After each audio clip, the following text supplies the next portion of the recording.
చేస్తున్నారు. హైదరాబాద్లోను, బెంగళూరులోను వాచ్మెన్లు గాను, లేకపోతే కర్రీ పాయింట్లోను, హోటళ్లలో స్వీపర్లు గాను, లేకపోతే రోటీ మాస్టర్లు ఇట్లాగ ఉంటాయి కదా, ఆ పనులు చేస్తా ఉంటారు.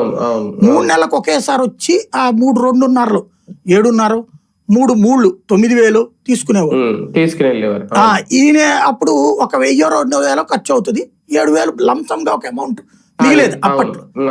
కానీ తర్వాత జగన్ ఏం చేశాడు, చివరిలో మరి ఏ అధికారులు చెప్తే విన్నారు, ఈ అధికారులు ఓట్లు తెప్పించారు కానీ ఓట్లు జడగొడతారు. వీళ్ళు నాయకులు కూడా అధికారులతో ఫ్రెండ్షిప్ పెరిగాక వీళ్ళు ఓట్లు మర్చిపోయి వీళ్ళు కూడా పెద్ద అధికారుల కింద ఫీల్ అయిపోతుంటారు, దాంతో నాశనం అవుతుంటారు. ఒకప్పుడు బాబుని నాశనం చేసినట్లాగే మన జగన్ నాశనం చేసింది కూడా అధికారులే. ఏం చేశాడు, ఏ నెల డబ్బులు ఆ నెలే అన్నాడు. ఇది తటస్థులుగా మనం ఒప్పుకుంటాం, కానీ జనం ఒప్పుకోరు.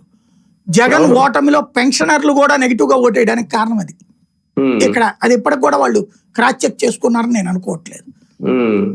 ఇప్పుడు చంద్రబాబు 3 నెలలకు ఇస్తున్నాడు, కొంతమంది ఈ నెలలో డబ్బులు తీసుకోకపోతే వచ్చే నెలలో అట్లా పైన తీసుకుంటారు. అది అంగవికలరికి ఎక్కువ చేశాడు, 6,000 15,000 ఏకంగా, ఆషామాషి కాదు అది. అది జగన్ అంగవికలరికి పెంచలా డబ్బులు, ఇదే 3,000 ఇచ్చాడు.